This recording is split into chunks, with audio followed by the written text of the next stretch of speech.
North Korea's supreme commander moves his warplanes, bolsters his defenses along his east coast. Tonight, U.S. defense officials tell CNN MiG fighter jets, some equipped with missiles, have been spotted by satellites. It's seen as a response to American bombers and fighter jets who've just flown off North Korea's east coast. Patrolling further north of the DMZ that at any time this century, North Korea has threatened to shoot those planes out of the sky. And Pyongyang releases a propaganda video showing what that kind of encounter might look like, followed by a U.S. aircraft carrier in flames. President Trump's statements and the follow-up was a propaganda boon for them. Today, the president again warned of the consequences of a U.S. military option if Kim Jong-un strikes first, or if there's intelligence that he's about to. If we take that option, it will be devastating. I can tell you that, devastating for North Korea. He's acting very badly. He's saying things that should never, ever be said, and we're replying to those things. But tonight there are new warnings about the president's own comments, his increasingly personal insults of Kim Jong-un recently. Rocket Man is on a suicide mission for himself.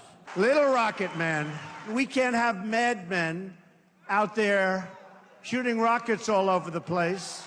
Those remarks prompted Kim to issue a rare personal statement with his own name on it, calling President Trump mentally deranged, a dotard. Experts warn to avoid losing face, Kim might feel he has to take this showdown beyond just words. A prominent defector in Seoul spoke to CNN. Kim Jong-un is a godlike figure, and if the godlike figure says such things to the U.S., it is not going to stay as words. It needs to be put into action. That's what makes this situation serious. Experts say Kim's been willing to kill to warn his rivals not to cross him. A former South Korean intelligence researcher told GQ magazine the murder of Kim's half-brother at Kuala Lumpur's airport this year was part of a master plan. He says Kim, quote, wanted to send a worldwide message by murdering Kim Jong-nam in this gruesome public way. Kim's regime denies ordering the hit. But tonight there's concern that President Trump might be painting Kim into a dangerous corner.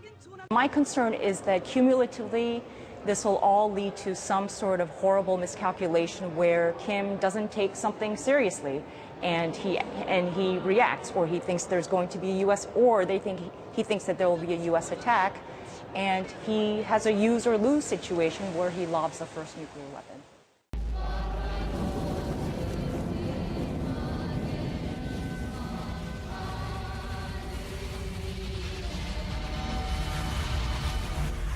This is no news to most South Koreans who have long become immune to North Korea threats.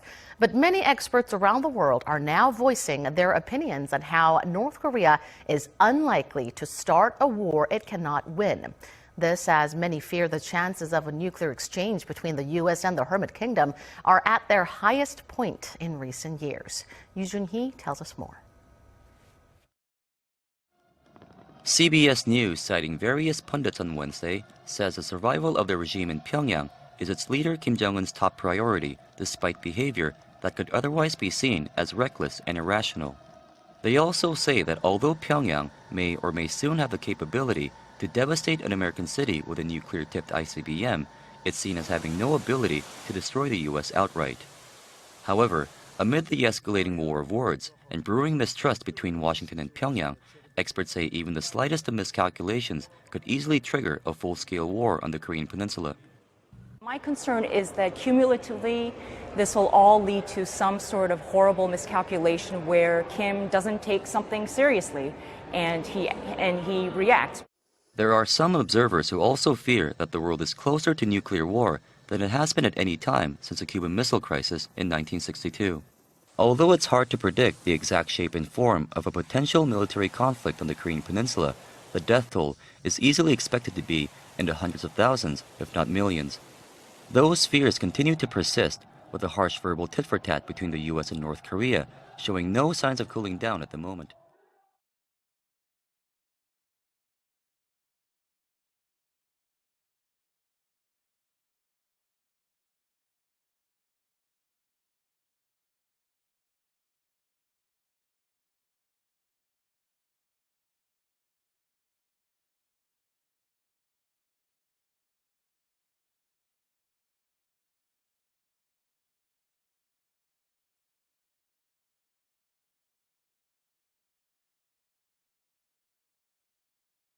Congressman Adam Kinzinger, member of the House Foreign Affairs Committee and pilot for the Air National Guard. Good to see you this morning. Hey, thanks. Good to be with you. Okay, so what do you make of these new deployments in both South Korea and the Pentagon here are confirming will be deployed to the peninsula? Is it a show of force? Is it a warning? I mean, are those assets in place to actually do something if necessary? I think it's all of the above. I think the assets are in place to do something because whenever, if in fact, and God forbid, but if in fact military needs to be used, we need it on our terms. We need as many assets in place to have as many simultaneous opening strikes as possible to reduce the amount of return fire that can be done.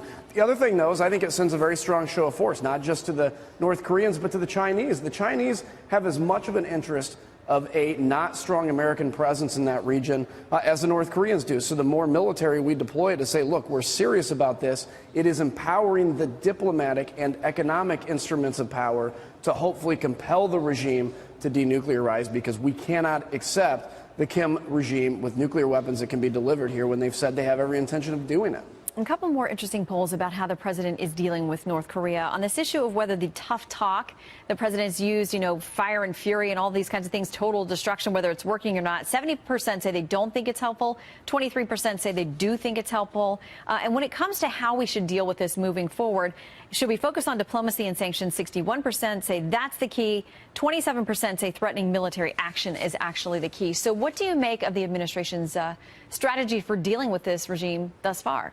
I actually think the administration's done a good job. And the poll that says 61% say diplomacy, 23% say military, I actually say it's 100%, and it's 100% that those work together. You can't do diplomacy successfully against an adversary without having a successful potential of a military option. Now, nobody wants to see this, but that is what compels Kim Jong-un to the table. He knows if we use military force, he will die. And so now that's what will hopefully compel him to change his behavior. I think the American people in generally don't ever want to go to war. I think that's completely understandable. But it is pretty interesting that they've said that they're willing to give this president, I think, leverage to do what he needs to do. And I think, frankly, the tough talk, some people are uncomfortable with it. We've had 25 years with this regime of diplomatic talk. I think it's time to try something different, being tough. Otherwise, God forbid, we're going to be forced to go to the military option. Well, of course, you mentioned China, a key player in this whole thing. Secretary Tillerson headed there, the president later this year. How do you think those conversations must go? Because obviously, the key is making China believe that stopping North Korea is in its best interest. Well, I'd love to be a fly on the wall in those conversations. China right now sees North Korea as a strategic buffer to American influence. They look at American presence in Japan after World War II and in South Korea, and they see that threatening. Okay, fine, I understand that.